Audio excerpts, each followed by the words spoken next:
আলাইকুম। আপনারা সবাই কেমন আছেন? আলহামদুলিল্লাহ অনেক ভালো আছি। গরুটা কিনলাম, এই গরুটার হয়েছে 30,000 টাকা। হ্যাঁ, আমার মাদের বাড়ির গরু ব্যাপারীতে কিনেছে, ওদের কাছ থেকে আমি দাম দর করি 30,000 টাকা দিয়ে এটা কিনেছি। হ্যাঁ, বকন এই গরুটা খাওয়ার জন্য এমন। আর এই গরুটা কিনেছিলাম 70,000 টাকা দিয়ে। দেখেন,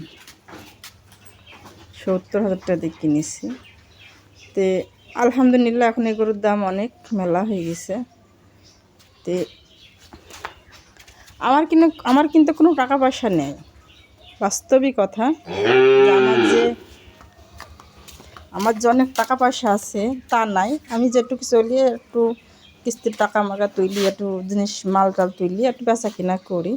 তো আমার ভাই বোনরা মনে করছে মনে হয় আমার কাছে কত টাকা আছে, এটা ভাবছে। মানে আমার রাস্তা নেই, জমির পথ নেই দিলে আমার কাছে কিছু টাকা একেবারে যদি নেয় তা না, কিছু টাকা আছে। আর 1 লাখ টাকা সুদের কন্ট্রাক্টের উপর নিয়েছি, 1 লাখ টাকা লোন তুলেছি। আর আমার কিছু আছে, সেইটা দিয়ে আমি এই জমিটুকু নিতে চাইছি। তা আমার ভাই হিংসা করছে, আমি সেটা বলবো না, সে তার ব্যক্তিগত ব্যাপারে। হিংসা করুক আর রাগ করুক আর যাই করুক, নাতে তুই হইলো তোর টাকা নেই, তুই ব্যাংকের টাকা শোধ করছিস নি, তুই হইলো গরু নিছিস আর জমি কিনছিস, তাড়াতাড়ি ব্যাংকের টাকা শোধ কর। এই কথা বলে আমার সাথে রাগারাগি করছে। তো তোদের বোনরা যখন রাস্তা রাস্তা বেরিয়েছে, নোকের বাড়ি কাজ করি খাইছে, কাজ করি বেরিয়েছে, যখন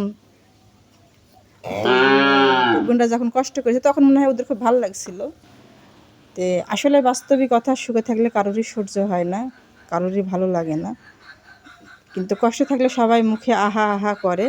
তো আলহামদুলিল্লাহ এখন আমি একটু ভালো আছি। তো মানে নিজের বাড়িঘর করেছি, ভালো খাই, ভালো পরি, ভালো মাখি, এবং কোনো জায়গায় যাইনি।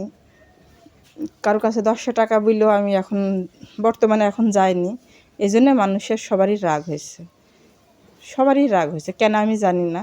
আমার কিন্তু টাকা পয়সা যে আমার আছে তাও না, আমার কোনো টাকা পয়সাও নেই। তো এই যে বললাম যে গরুটা আমি কিনেছিলাম, দিয়ে বেশি কিছু টাকা আছে। আর 1 লাখ টাকা সুদের উপরে নিছি, আবার 1 লাখ টাকা কন্ট্রাক্টের উপর নিয়েছি, সুদের উপর নিয়ে ভুল হবে বলে আমার কন্ট্রাক্টের উপরে নিছি।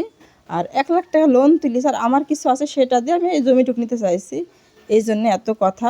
আমার জমিটুকু হলো নেওয়া হয়নি, তাই তো আমি বলছি গরুটা নিয়ে থুই, টাকাটা আটকে থাকুক আমার।